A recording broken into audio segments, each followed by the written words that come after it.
Welcome to the Human Momentum Podcast.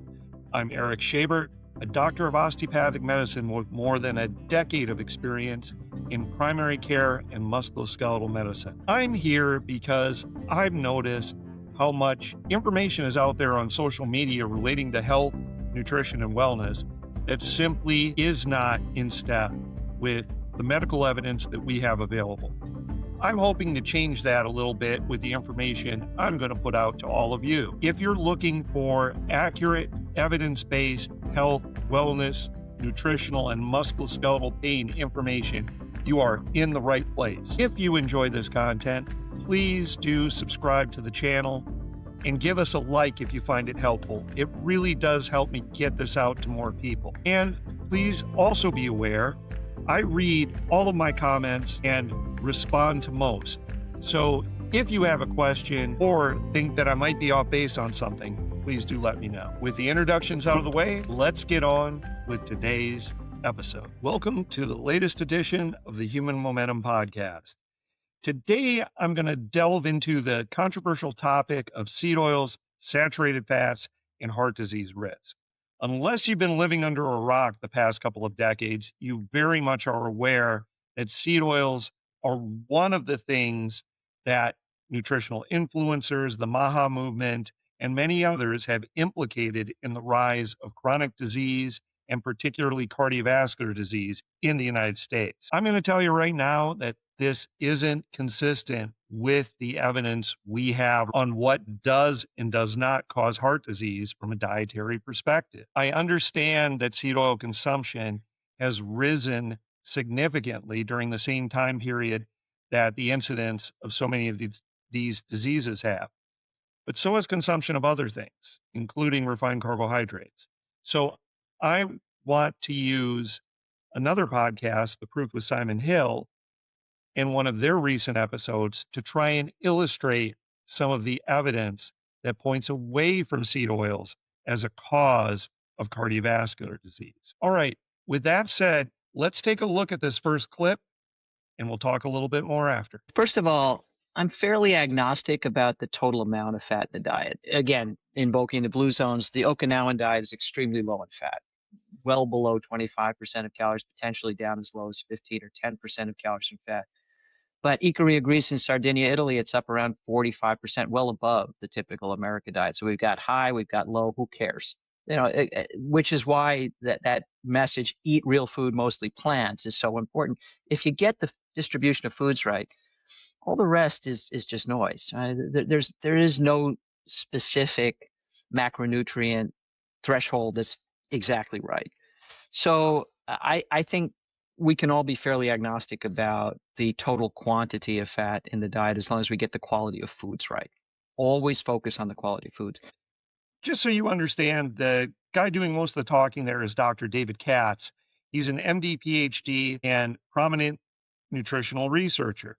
He does have a bias towards plant-based diets, and that is something important to understand when you're evaluating his data, but at the same time, he is basing his opinion on solid research outcomes, not just his own biases. With that said, important takeaway from this clip is that Dr. Katz is making the point that when we look at the places around the world where obesity rates are relatively low, heart disease rates are relatively low, we find diets that are high in polyunsaturated fats and low in saturated fats. And what he is saying is the amount of fat in those diets varies highly from place to place.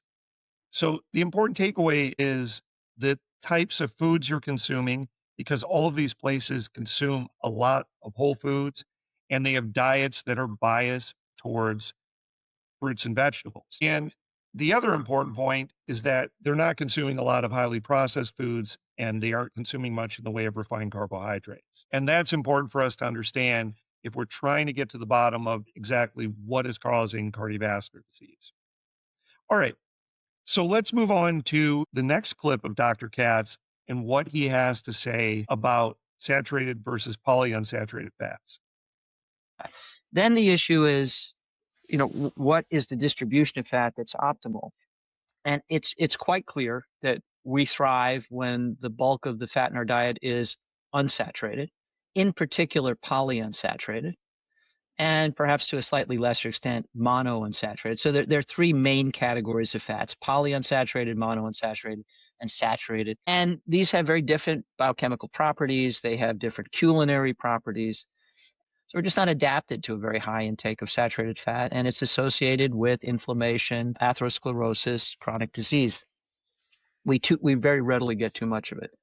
So the exact distribution of polyunsaturated, monounsaturated, saturated is probably beyond the scope of this discussion, but suffice to say, more unsaturated fat tends to improve modern health outcomes. More saturated fat tends to exacerbate already bad health outcomes. What's the evidence? Well, all sorts of evidence, the usual things: mechanistic studies, randomized control trials, meta-analyses, studies of lipid panels, studies of inflammatory markers. But the example that I particularly like in this instance, Simon, is the North Karelia project. So in North Karelia, Finland, which had the highest rates of premature death from coronary artery disease of any population in the world in the middle of the 20th century. Men were routinely dying in their 40s of advanced coronary disease. They launched the North Karelia project following on the learnings from the 7-country study and the work of Ansel Keys. And Keys was directly involved in counseling Pekka Puska, the Finn who initially led this project. And then over a span of decades, they did all sorts of things to try and improve health. And one particular focus was trying to get saturated fat from animal sources out of the diet and replace it expressly with unsaturated vegetable oil and, as fate would have it, particularly canola oil. All right, so a seed oil, which MAHA has vilified, although they didn't expressly do that in the dietary guidelines. And the result over a span of decades was an 82% reduction in the rate of prevalent coronary disease and cardiovascular mortality. Stunning. In our second clip here, Dr. Katz talks about the wealth of evidence that replacing saturated fat in the diet with polyunsaturated fats results in a marked decrease in cardiovascular disease incidence. He particularly talks about a study out of Finland where they replaced saturated fats in the diet with canola oil, one of the seed oils that MAHA and others have vilified as a potential source of chronic disease. But in doing this, they cut heart disease risk by 82%. As Dr. Katz says, that is a stunning outcome and certainly points away from seed oils as a cause of our rise in chronic disease in the United States. Okay, what do you think about this? Do you think I'm entirely off base here? Or do you think this evidence is in some way slanted? Let me know in the comments and we can get a discussion started. Let's move on to our third clip and the topic of omega-3 versus omega-6 fatty acids. We could go further and talk about essential fats. So there are essential fatty acids. There are two varieties of those, omega-3 and omega-6. Why are they essential? Because we need them for specific biochemical pathways. They are critical rate-limiting construction materials for stuff the body has to make, and the body can't make them. And the two key essential fatty acids are alpha-linolenic acid, often called ALA, that's an omega-3, and linoleic acid, that's an omega-6. We need both. They're a bit of a yin and a yang. They actually, omega-3 and omega-6 are used in many of the same biochemical pathways. They're often involved many important roles, and we can't get into all of that, obviously, but they're often involved in the production of a broad class of chemical compounds called eicosanoids, a subclass of which is prostaglandins. That may be a term most people have heard, and many of our hormones are prostaglandins. And as fate would have it, omega-3s tend to produce anti-inflammatory compounds in the prostaglandin class, and omega-6s tend to produce pro-inflammatory compounds in the prostaglandin class. And so getting a balance right among the different subclasses of unsaturated fat is probably also important. This idea that of these two essential fatty acid categories, that one is pro-inflammatory and the other is anti-inflammatory, was the genesis of the idea that seed oils are one of the root causes for these increases that we see in chronic diseases in the United States. The idea is that linoleic acid, one of the primary essential fatty acids found in seed oils, is driving up levels of inflammatory prostaglandins, and as a result, is causing an increase in heart disease, an increase in diabetes, an increase in arthritis, and asthma, and many other chronic diseases. Unfortunately, when we actually look at outcomes, when people consume more of one of these versus the other, we simply don't see a change in outcomes that you would predict with these changes in consumption. Now, that said, there is no doubt that balancing omega 3 and omega 6 consumption is healthy, and that over consuming omega 6s to the detriment of consuming omega 3s can be a problem. But if you're replacing saturated fats with omega 6s, we actually see an improvement in health, not detriment. So it does matter when you start to say, well, you're consuming more of this. You have to ask the question instead of what, because there is a progression here. Now, definitely trying to consume things that have more omega 3s can be beneficial in some cases. And we're going to get into that a little bit more after our next clip. So let's check this out. So where should we be getting our fat? That's really the question, right? At the end of the day, it's about food. And honestly, who cares? Nobody eats unsaturated fat, right? I mean, we use certain oils, but seeds, nuts, olives, avocado, all rich sources of unsaturated fats. Meat and dairy, highly concentrated sources of saturated fats.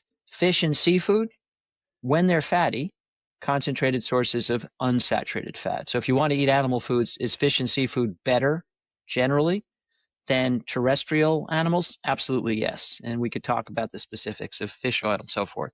But nuts, seeds, olives, avocados, the oils they produce, fish and seafood, unsaturated fat, consistently and strongly associated with better health outcomes. And this is where we really get to the heart of the issue, and we really get the information out there as to how we should be eating if we're trying to avoid obesity, if we're trying to avoid diabetes, heart attacks, strokes, and cancer. We need to be eating a lot of nuts and avocado and seeds and other plant-based sources of nutrition that get us a lot of fiber. These kinds of things are going to lead to more health. When we eat meats, we should be eating more fish and seafood and trying to limit our consumption of terrestrial meats, because these are the things that seem to drive heart disease and to drive some of these other disease processes. Now, I'm going to be upfront. My diet isn't currently as optimized as this, but I am improving it. I'm eating out a lot less. I'm cooking and preparing a lot more of my own food from whole foods. And that is undoubtedly going to be to my health benefit. And that's the kind of thing you can be doing at home yourself if you're trying to get your weight a little bit more optimized and you're trying to just generally get healthier, whether it's controlling cholesterol, controlling blood sugars, and just generally feeling better. Eating this kind of diet for the overwhelming majority of us is going to be the magic ticket. All right. So what do you think about what we've presented here? Is this something that jives with you? Is it something that goes against the way that you've approached nutrition or that you understand it? Let me know. Let's get a discussion going. I'd love to interact a little bit more about it. And if you have additional questions or want to be pointed to additional research studies on this topic, let me know. Thanks for watching. Please don't forget to hit that subscribe button, and I'll see you in my next video.